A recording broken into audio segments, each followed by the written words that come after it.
și iute-se în caieră. Lovesc în stânga și în dreapta. Nu am primit ordin de atac, ți-am zis să așteaptă. Am dat-o la pace cu Saladin. Am zis să nu atacă, mai atacat ca un nebun.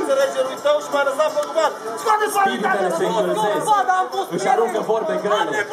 Spadele sunt ușor scoase din gheață. Am pierdut destui. Am să trec cât prin foc. Cuvintele sunt grele. Și iată că se atacă, frumos ținut, ce se da să vezi, atâta patimă și ură. Cum cad frumos și cavaleri. Camarad luptă împotriva camaradului. Prietenul devine dușman, iar omul devine chiar înverșunat. Nu! Sărmana Transilvanie e într-o oblestare fără oprire. Potolește-te, nebunule! Nu! Opriți lupta nemernicilor! M-am săturat să văd atâta sânge pe ulițele cetății. Unde vă sunt manierele de altă dată?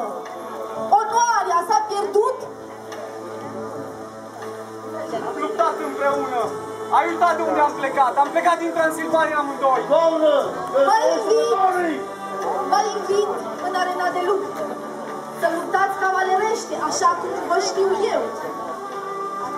Rog, prezentați-vă în arena de luptă și demonstrați că meritați să fiți numiți cavaleri. La luptă dreaptă cu voi. Prea nobil, vă rog să vă retrageți. Se pregătește arena de luptă. Casa Dragonului, mereu zeflemitoare, aruncă ocări grele de acceptat pentru Casa Leului.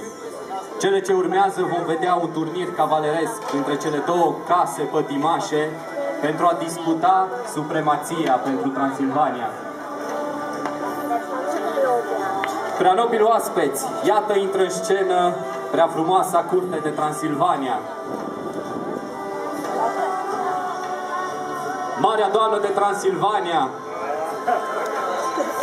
Castenalul Inocențiu cel puternic precum ursul,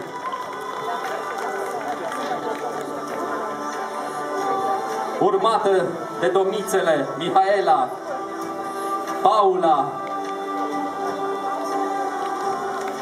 Elena, Andreea,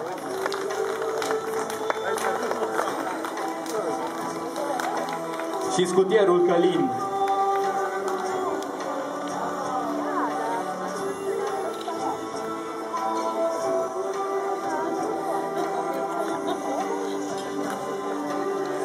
Iar acum chem în arena de luptă pe vitejii cavaleri ai Casei Leului, sub conducerea marelui maestru de arme Nicola de Severin, zis filozoful, urmat de Răzvan de Saxonia, Rareș Pelerinul, Andrei și Gabriel Vicleanul.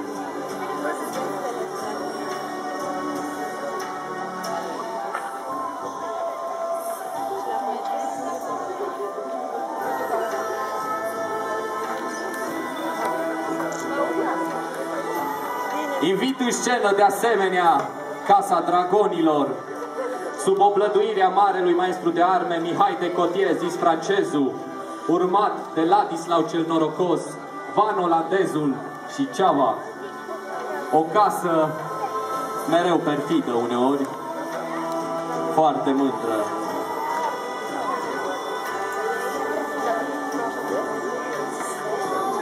Înainte de a începe turnirul, invit la un prea frumos dans Marea Curte de Transilvania, domnițele noastre, spre bunul plac al inimilor dumneavoastră și încântarea privirilor. Vă rog aplauze